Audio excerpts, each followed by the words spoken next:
Hello friend, this is Vikas Pandey and welcome to easytouchforyou.com।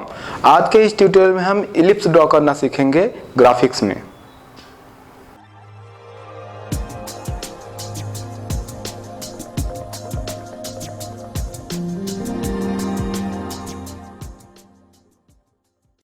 तो आज के इस ट्यूटोरियल में हम ड्रॉ करना सीखेंगे इलिप्स कि किस तरीके से सी या सी प्लस प्लस में हम इलिप्स ड्रॉ कर सकते हैं।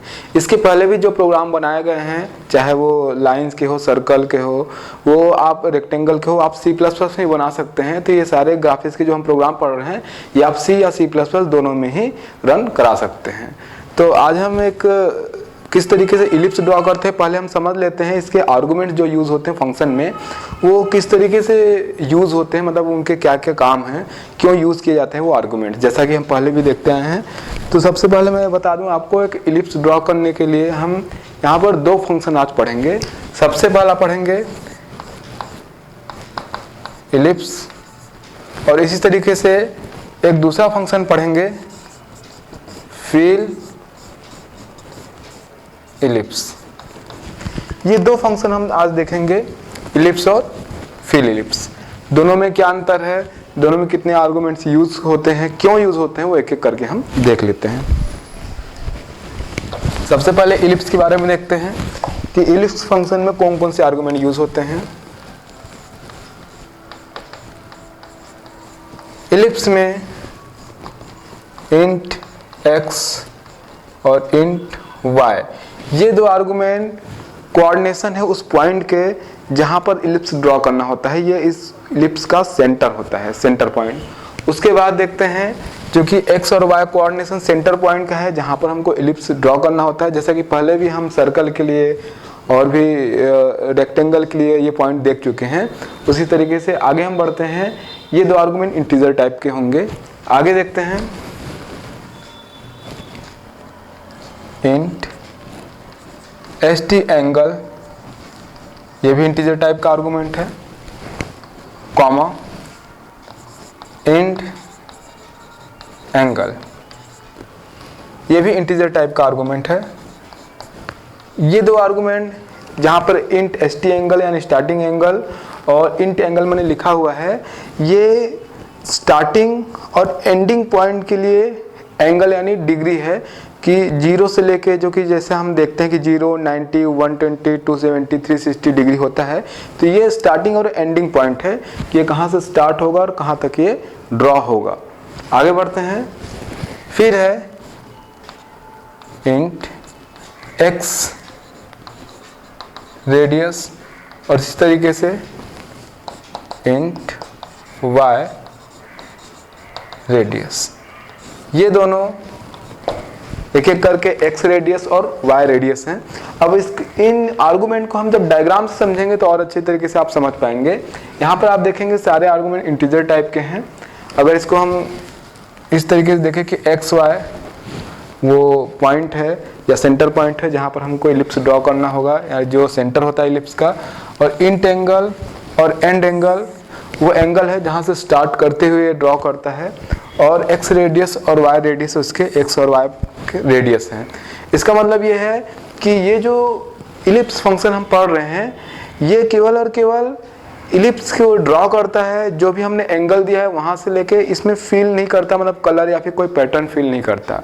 इसका मतलब ये है कि आप इसको ड्रॉ करते समय एंगल बदल के इसमें केवल जो कर्व लाइन है जहाँ तक ड्रॉ करना चाहे वो ड्रॉ कर सकते हैं। चाहे तो आप कंप्लीट इलिप्स ड्रॉ कर सकते हैं, चाहे तो स्टार्टिंग एंगल से एंड एंगल तक के कर्व लाइन ड्रॉ कर सकते हैं, जिसे हम ARC कहते हैं। मैथ्स में जब हम किसी सर्कल के पार्ट को बोले, कर्व पार्ट को, जैसे ये मान लीजिए कि इसका एक कर्व लाइन यहाँ से लेके यहाँ तक हम लेते हैं, केवल इतने को ही ड्रॉ करते हैं, बाकी मिटा देते हैं। तो इस तरीके से ये सर्कुलर ARC कहलाता है। इसी तरीके से अगर हम एक इलिप्स ड्रॉ करें ऐसा, तो इस फंक्शन द्वारा हम एक इलिप्टिकल ARC ड्रॉ कर सकते हैं। मतलब अगर मैं यहाँ का केवल इसका केवल इतना ही एंगल लूँ, इतना, मतलब ये केवल इतना सा एक इलिप्टिकल पार्ट लूँ, केवल इतना ही पार्ट लूँ तो ये ARC है। तो इस तरीके से ये एक कर्व पार्ट होता है, एक कर्व लाइंस होता है, कर्व होता है जो कि किसी सर्कल या फिर इलिप्स का पोर्शन होता है, जैसा कि मैं यहाँ पर दिखा पा रहा हूँ आपको। तो आप इस इलिप्स फंक्शन की सहायता से ये इलिप्टिकल ARC ड्रॉ कर सकते हैं। अब डायग्राम से समझते हैं इसको। इंट x और इंट y, तो x और y कोऑर्डिनेशन सेंटर पॉइंट का है। ये एक सेंटर पॉइंट हुआ, तो यहाँ पर मैं लिख देता हूँ x, y, ये पोजीशन हुआ सेंटर पॉइंट का। अब सेकंड देखिए, इंट एंगल और इंट स्टार्टिंग एंगल और एंडिंग एंगल। अब एंगल कुछ इस तरीके से होता है 0, तो यहाँ पर ये होगा 90, यहाँ पे होगा 180, यहाँ पर होगा 270 और ये होगा 360। तो जैसा मैंने आपको बताया, इस फंक्शन द्वारा हम इलिप्टिकल ARC जो ड्रॉ करते हैं उसके लिए आप स्टार्टिंग एंगल और एंड एंगल बताते हैं कि वो जो कर्व पोर्शन होगा वो कहाँ से कहाँ तक ड्रॉ हो। तो जैसे कि मान लीजिए कि इस आर्गुमेंट जो कि स्टार्टिंग एंगल है उसमें मैंने लिखा 0 और एंडिंग एंगल में मैंने लिखा 90, तो ये यहाँ से लेके यहाँ तक ड्रॉ होगा केवल। लेकिन अगर मैं चाहता हूँ कि एक पूरा इलिप्स ड्रॉ हो तो स्टार्टिंग एंगल 0 और एंडिंग एंगल हमको 360 लिखना होगा, ताकि ये 0 से स्टार्ट होते हुए इस तरीके से ड्रॉ हो। ये अब आगे बढ़ते हैं x रेडियस और y रेडियस। यहाँ पर जो इस तरीके से ये लाइन है, ये लाइन आपको दिखाई दे रही है, यह है x रेडियस, और जो आपको ये वर्टिकल लाइन दिखाई दे रही है यह है y रेडियस। तो यहाँ पर अगर आप x और y रेडियस के जो मान है, जो वैल्यू है, अगर सेम देंगे तो एक सर्कल ड्रॉ हो जाएगा।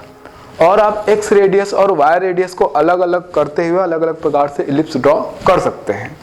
तो इस डायग्राम से आप अच्छी तरीके से समझ पा रहे होंगे कि हम किस तरीके से इस फंक्शन द्वारा एक पूरा इलिप्स ड्रॉ कर सकते हैं, या फिर इलिप्टिकल ARC मतलब एक कर्व पार्ट इसका ड्रॉ कर सकते हैं। यहाँ पर एक एग्जांपल अगर हम देखें, एग्जांपल से आप समझेंगे तो और अच्छे से समझ पाएंगे। इलिप्स, जैसा कि पहला XY जो कोऑर्डिनेशन होता है वो सेंटर पॉइंट का होता है, मैंने यहाँ पे लिखा 100, 100 और इस तरीके से एक सेंटर पॉइंट यहाँ पर मिलता है। ये इमेजिन में हम कर रहे हैं। आगे बढ़ते हैं, कॉमा। इसके बाद देखते हैं कि अगर जैसे कि मैंने आपको बताया स्टार्टिंग एंगल और एंड एंगल, तो 0, 360, 90, 180 और 270 इस तरीके से होता है। अगर मैं यहाँ पर लिखता हूँ 0 to 90, उसके बाद x और y रेडियस, ये x रेडियस है और ये इस तरीके से y रेडियस है। अगर दोनों को ही बराबर लिख दिया जाए तो एक सर्कल ड्रॉ होता है। लेकिन यहाँ पर मान लीजिए मैं x रेडियस लिखता हूँ 100 और y रेडियस लिखता हूँ 50 इस तरीके से। तो यहाँ पर आप देखेंगे कि x radius x is equal यहाँ पर 100 है और y यहाँ पर मैंने किया है 50। तो इस तरीके से ये ड्रॉ होगा, 0 से स्टार्ट होगा और 90 तक इतना ही ड्रॉ होगा। इसको बढ़ाया जाए, 90 को अगर 180 लिखते हैं तो इस तरीके से ड्रॉ होगा 180 तक। और इसी तरीके से अगर आप इसको बढ़ाते हुए 270 या 180 करते हैं तो इस तरीके से ड्रॉ होगा। तो चूंकि मैंने यहाँ पर y रेडियस का मान 50 रखा है और x रेडियस का मान ज़्यादा है, तो इस तरीके से एलिप्स ड्रॉ होगा। लेकिन अगर इसको उल्टा कर दिया जाए, x की जगह 50 और y की जगह 100 रखा जाए, तो ये एलिप्स कुछ इस तरीके से ड्रॉ होगा। ये 0 है, ये 90, 180 और 270 और 360। तो यहाँ पर अगर उल्टा कर दिया जाए, यानी कि y की जगह x की जगह हमने 50 रख दिया, ये x है और ये y है, तो x रेडियस मतलब इस तरीके से इसकी हॉरिजेंटल जो है लाइन है। तो अगर इसको 50 कर दिया जाए तो ये कम हो जाएगा और y रेडियस अगर ज़्यादा कर दिया जाए तो यहाँ पर ज़्यादा हो जाएगा। तो इस तरीके से ड्रॉ कैसे करेगा, इसको कुछ इस तरीके से ड्रॉ होगा।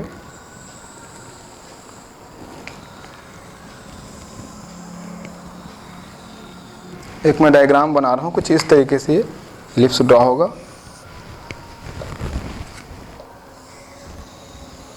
जिसमें ये आप देख पाएंगे पूरी तरीके से मैं इलिप्स नहीं बना पा रहा हूँ, ये कुछ इस तरीके से बनेगा। तो जिसमें आप देख पाएंगे कि ये जो है ये हॉरिजेंटल यानी कि वर्टिकली है। तो अब इलिप्स को हॉरिजेंटली ड्रा करना चाहते हैं या फिर वर्टिकली ड्रॉ करना चाहते हैं, ये डिपेंड करता है एक्स वाई रेडियस की पोजीशन पे। हम अपने आर्गुमेंट में y की पोजीशन या फिर x की पोजीशन चेंज करके अलग अलग प्रकार से इलिप्स को हम ड्रॉ कर सकते हैं। लेकिन याद रखेंगे अगर x और y दोनों की पोजीशन बराबर होगी तो ये जो इलिप्स है बिल्कुल सर्कल की तरह ड्रॉ होगा, बिल्कुल ऐसा गोल ड्रॉ होगा सर्कल की तरह, क्योंकि यहाँ पर x रेडियस और y रेडियस की वैल्यू बिल्कुल बराबर होती है। तो इस तरीके से आप इलिप्स का यूज करते हुए एक सर्कल भी ड्रॉ कर सकते हैं। आगे एक फंक्शन के बारे में मैंने बताया, एक फंक्शन और हम देखते हैं, दूसरा है fill ellipse. Fill ellipse, fill ellipse में आर्गुमेंट होंगे int x int y centre point के कोऑर्डिनेशन के लिए, उसके बाद होगा x रेडियस और दूसरा y रेडियस। यहाँ पर आप ध्यान देंगे कि यहाँ पर स्टार्टिंग एंगल और एंड एंगल के आर्गुमेंट नहीं है। इसका रीज़न ये है कि ये पूरा इलिप्स ड्रॉ करने के लिए यूज़ होता है। मतलब अगर आपको बोला जाए कि आप इलिप्स ड्रॉ करने के लिए फंक्शन लिखिए तो आपको इलिप्स फंक्शन यूज़ न करके फिल इलिप्स यूज़ करना चाहिए, क्योंकि ये एक्चुअली वो फंक्शन है जो पूरा इलिप्स ड्रॉ करता है और साथ में ही करंट कलर जो भी आपने यूज़ किया हुआ है या करंट पैटर्न जो भी आपने यूज़ किया है उससे इसको फिल कर देता है। कलर और पैटर्न के बारे में हम आगे सीखेंगे। तो इन टेक्स्ट एग्जाम्पल लेते हैं, फिल इलिप्स जो कि हम पढ़ चुके हैं पहले। इन आर्गुमेंट को एक एग्जाम्पल लेते हैं कि मैंने यहाँ पे लिखा 100, 100, एक्स रेडियस मैंने दिया 100 और वाई रेडियस हमने दिया 100। तो इस तरीके से ये दोनों बराबर होंगे तो एक सर्कल ड्रॉ हो जाएगा। तो अलग अलग इसको एंगल को हम चेंज कर सकते हैं। एक्स रेडियस आप दे दीजिए 100 और वाई रेडियस 50। तो इस तरीके से एक इलिप्स ड्रॉ होगा। जो भी एक्स वाई पोजीशन यहाँ पर होगी सेंटर पॉइंट पे, यहाँ से ये स्टार्टिंग एंगल और एंड एंगल नहीं मांगता है, इसकी आर्गुमेंट नहीं है, इसलिए 100 हो गया एक्स रेडियस और यहाँ पर ये 50 हो गया वाई रेडियस। तो इस तरीके से एक इलिप्स ड्रॉ हो जाएगा। ये पूरा इलिप्स ड्रॉ करता है और साथ में करंट जो भी कलर या पैटर्न के साथ इसको फिल करता है। तो आप इलिप्स ड्रॉ करने के लिए फिल इलिप्स फंक्शन का यूज़ कीजिए, क्योंकि इसके पहले जो हमने इलिप्स फंक्शन पढ़ा वो चाहे तो आप पूरा इलिप्स ड्रॉ कर सकते हैं, लेकिन वो इलिप्स ड्रॉ करने के लिए यूज़ न होके वो यूज़ होता है इलिप्टिकल ARC ड्रॉ करने के लिए। मतलब अगर मान लीजिए इलिप्स है और इसका एक पोर्शन आप कर्व पोर्शन या पोर्शन आप ड्रॉ करना चाहते हैं तो आप इलिप्स फंक्शन का यूज़ करते हैं। वहाँ पर ये फैसिलिटी इसलिए है क्योंकि वहाँ पर आपके पास दो आर्गुमेंट है, ST एंगल यानी स्टार्टिंग एंगल और एंड एंगल। तो इस तरीके से ये दोनों आर्गुमेंट का यूज़ करके आप जहाँ जिस एंगल से जिस एंगल तक चाहे तो एक इलिप्टिकल ARC ड्रॉ कर सकते हैं। जैसा कि मैंने वहाँ पर दिखाया ही था कि अगर आप 0 to 360 पूरा स्टार्टिंग एंगल और एंड एंगल यूज़ करते हैं तो एक इलिप्स ड्रॉ हो जाता है। लेकिन अगर मैं इसको इस तरीके से लिखूं, स्टार्टिंग एंगल 90 और एंडिंग एंगल 270, तो 90 से लेते हुए 270 तक का एक इस तरीके से ये इलिप्टिकल ARC ड्रॉ होता है, जिसको हम कलर में भी ड्रॉ कर सकते हैं, कलर का यूज़ करते हुए, जिसको हम बाद में पढ़ेंगे। तो इस तरीके से आप इलिप्टिकल ARC अगर ड्रॉ कर रहे हैं, एक ऐसा कर्व पोर्शन अगर ड्रॉ कर रहे हैं, तो आप इलिप्स फंक्शन का यूज़ कीजिए। अदरवाइज पूरा इलिप्स अगर ड्रॉ कर रहे हैं तो आप यूज़ करेंगे फिल इलिप्स फंक्शन का, जो कि करंट पैटर्न और कलर से उसको फिल भी करता है। एक छोटा सा हम प्रोग्राम बना लेते हैं इसके लिए। वैसे तो आर्गूमेंट्स के साथ जो मैंने डिस्क्रिप्शन दिया, इससे आप पूरी तरीके से इसको समझ गए होंगे। जब भी हम किसी फंक्शन को उसके आर्गूमेंट के साथ पूरी तरीके से समझ पाते हैं तो हम उसके प्रोग्राम बहुत अच्छी तरीके से बना सकते हैं, क्योंकि हमें पता होता है कि उसके आर्गूमेंट्स, कौन से आर्गूमेंट किस चीज़ के लिए रिस्पॉन्सिबल है। हम थोड़ा सा उसमें चेंज करके अलग अलग प्रकार से पैटर्न ड्रॉ कर सकते हैं। इसलिए ज़रूरी ये है कि किसी भी फंक्शन को समझने के लिए उसके आर्गूमेंट को अच्छे तरीके से समझें। एक छोटा सा प्रोग्राम बनाते हैं, has include graphics.h has include conio.h। Start करते हैं int main। अब जैसा कि हम हर बार बनाते हैं, int graphic driver is equal deduct comma GM graphic mode. Function use करते हैं init ग्राफ। यहाँ पर address of GD comma address of GM और बात लिखेंगे इसके बाद CTC BGI। अब यहाँ पर हम एक इलिप्स ड्रॉ करते हैं और एक इलिप्टिकल ARC भी ड्रॉ करते हैं। तो उसके लिए जैसा कि हमने अभी फंक्शन देखा, इलिप्स फंक्शन का यूज़ करेंगे और यहाँ पर सपोज 100 कॉमा 100, फिर स्टार्टिंग एंगल मैं यहाँ पे दे रहा हूँ 90, एंडिंग एंगल यहाँ पे मैं दे रहा हूँ 180। एक्स वाई की पोजीशन, एक्स रेडियस के लिए 100 और वाई रेडियस के लिए मैं दे रहा हूँ 50। फिल इलिप्स यूज़ करते हैं, फिल इलिप्स। यहाँ पर 4 ही आर्गूमेंट होते हैं, जैसा कि मैंने आपको बताया था। स्टार्टिंग एंगल, स्टार्टिंग, ये जो एक्स वाई कोऑर्डिनेशन होता है पॉइंट के लिए 100 और 100 हमने यूज़ किया हुआ है, तो 100 कॉमा 200 कॉमा, उसके बाद ये यहाँ पर जो लास्ट के 2 आर्गूमेंट हैं एक्स और वाई रेडियस, तो यहाँ भी मैं सेम दे रहा हूँ, एक्स के लिए 100 और वाई के लिए 50। इस तरीके से गेट ch, उसके बाद क्लोज ग्राफ फंक्शन और सबसे लास्ट में रिटर्न स्टेटमेंट, रिटर्न 0 और ये मेन फंक्शन क्लोज। अब इसका आउटपुट किस तरीके से होगा? आउटपुट जो सबसे पहला इलिप्स लिखा हुआ है, यहाँ पे आप देखेंगे स्टार्टिंग एंगल 90 है और एंडिंग एंगल 120 है, तो 180 है, 90 और 180। तो इस तरीके से, और एक्स रेडियस 100 और वाई रेडियस 50 है, तो इस तरीके से ये इलिप्टिकल ARC ड्रॉ करेगा इतना। केवल ये कर्व लाइन आपको आउटपुट के रूप में मिलेगी, ARC, ये कर्व लाइन आपको आउटपुट के रूप में मिलेगी। पहला जो लाइन है इसके लिए, फिल इलिप्स के लिए आपको पूरा इलिप्स मिलेगा, जो कि इस तरीके से पूरा ड्रॉ होगा।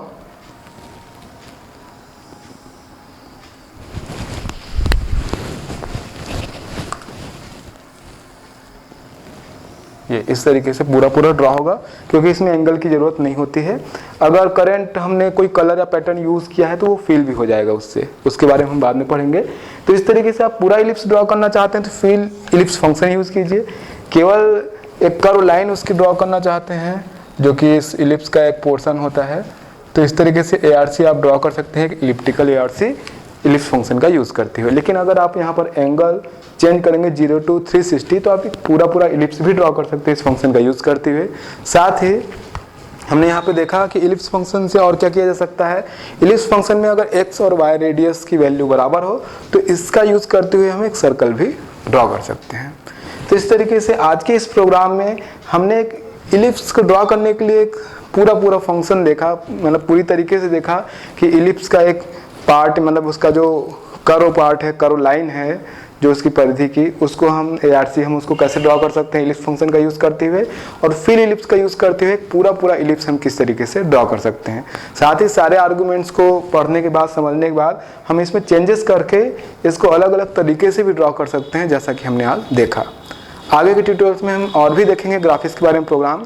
तब तक के लिए आप हमारी वेबसाइट easytutsforyou.com पे लॉगिन कर सकते हैं। तब तक के लिए बाय।